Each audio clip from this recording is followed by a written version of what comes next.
Children, today we are going to study about the Newton's law of gravitation.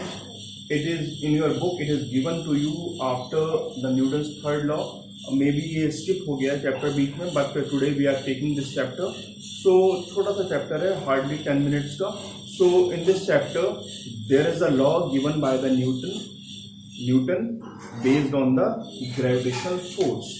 Now Newton ने बेटा क्या कहा?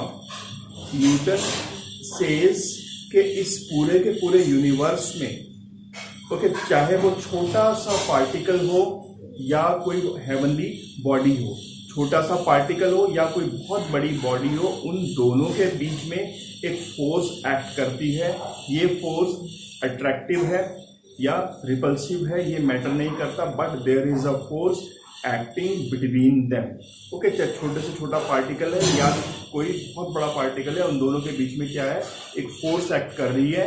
Okay, और ये फोर्स क्या है? It is directly proportional to the product of their masses. Means के दोनों के मास को मल्टीप्लाई अगर हम लोग कर दें तो we get the magnitude of that force. Directly क्या है? प्रोपोर्शनल है दोनों के product of the mass, and it is inversely proportional to the square of distance between them. Suppose एक पार्टिकल ये है यहाँ पर A, एक और पार्टिकल सपोज यहाँ पर है B, इन दोनों के बीच का डिस्टेंस कितना है? R है. तो जो फोर्स है F, ये M मास का एक पार्टिकल रखा है, यहाँ पर एक M2 मास का एक पार्टिकल रखा है. तो जो फोर्स इन दोनों के बीच में जो एक्ट कर रही है, this force F is directly proportional to the product of their mass. दोनों के मास के प्रोडक्ट के बराबर है, और इनवर्सली प्रोपोर्शनल है किसके? Between the distance between them. Means के अगर डिस्टेंस को आप इंक्रीज करोगे तो फोर्स क्या करेगी? डिक्रीज कर जाएगी. डिस्टेंस को आप डिक्रीज करोगे, फोर्स क्या करेगी? इंक्रीज कर जाएगी. So these are the two equations which we are getting. Okay, law of gravitation के अकॉर्डिंग दो इक्वेशंस हम लोगों को मिल गई है.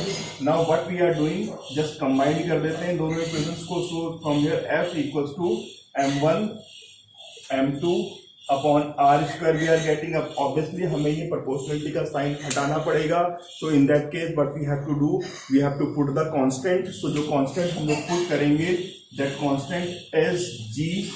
ओके, वो कांस्टेंट क्या होगा? g होगा. So we get F equals to g m1 m2 upon r square. So हमें क्या मिल गया? हमें एक this force is the force which is acting between the two particles, या दो पार्टिकल्स हैं या दो हेवनली बॉडीज हैं, वट एवर इट इज, जो भी यूनिवर्स में है. Suppose if you are talking about earth and moon, तो उनके बीच में कितना फोर्स लग रहा है? This is the force where m1 and m2 is the mass.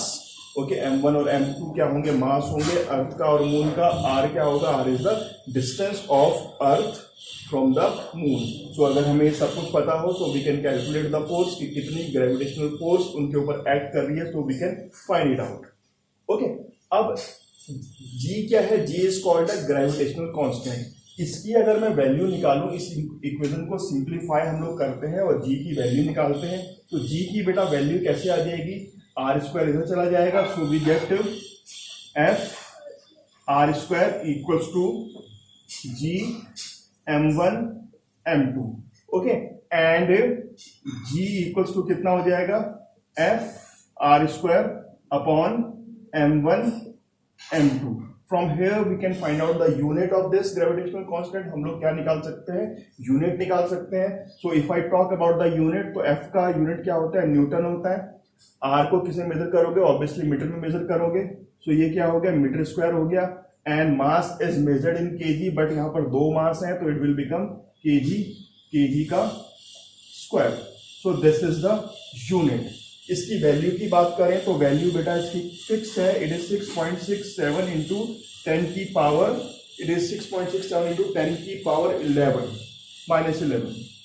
11 Newton metre square पर KG square. So this is the value of this gravitational constant. ये क्या है? ग्रेविटेशनल कांस्टेंट की वैल्यू है.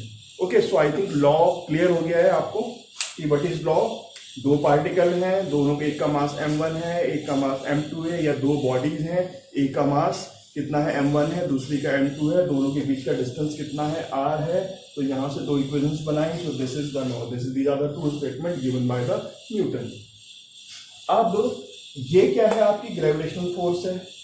एक फोर्स और भी लगती है बॉडी के ऊपर, that is F equals to mg। Okay, F equals to mg, जहां पे वहां पे ये तो फोर्स क्या है, ग्रेविटेशनल फोर्स है। एक फोर्स और होती है जो सिंगल बॉडी के ऊपर लगती है, that is called mg। mg क्या है, अगर बॉडी का मास m है तो g क्या है, आपकी एक्सेलरेशन है ड्यू टू ग्रेविटी। सो अगर ये दोनों फोर्स इक्वल हो, so what we are doing now, we are finding the relation between capital G and small g। Capital G में और स्मॉल g में हम लोग क्या कर रहे हैं, रिलेशन को फाइंड आउट कर रहे हैं। Now see it very carefully. मैंने आपसे कहा कि F इक्वल्स टू क्या है, G m1 m2 upon r square. ये क्या है, ग्रेविटेशनल फोर्स है, और F is also equals to mg। दोनों ही क्या है, फोर्स है, तो ऑब्वियसली दोनों ही फोर्स क्या होंगी, इक्वल होंगी। से इसको मास को मान लेते हैं, से इट इज m1, दोनों इक्वल होंगी, तो that means we can equate them. तो G m1 m2 अपॉन कितना हो गया, r स्क्वायर हो गया, इक्वल्स टू कितना आ गया, m1g हो गया।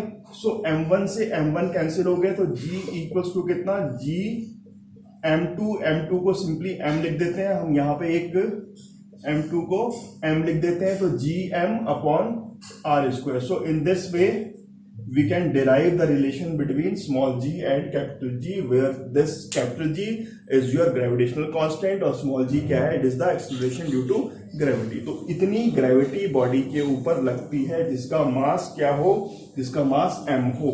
बॉडी का मास m है, r क्या है, distance from the surface of the body, और we can say distance from the earth surface. So r is the distance from the earth surface, capital G क्या है, इज द ग्रेविटेशनल कांस्टेंट। इन सबको solve out करके we can find out the value of G। Suppose मैंने पूछा कि अर्थ से h height पे ग्रेविटी कितनी है, सो दैट मीन्स अर्थ से h हाइट मीन्स के r is the radius, plus उसमें h करो तो r प्लस h, आपका r स्क्वायर की वैल्यू हो जाएगी।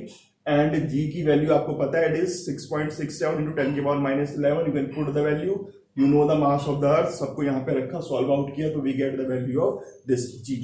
सो in this way we can find out the value of G।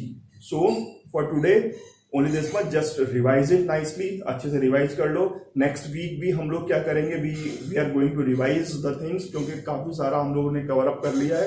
So again in the next week हम लोग क्या करेंगे, we can continue with our revision work. Okay, so please just keep on watching the videos, क्योंकि अब जो next week आएगा ये that is the important week, बहुत इंपॉर्टेंट वीक होगा। ओके, सो पूरा का पूरा हम लोग रिवाइज करेंगे। अगर कोई ऐसा है जिसने अभी तक कोई वीडियो नहीं देखी है, तो we can start watching the videos from Monday onwards. Okay, so for today thank you very much.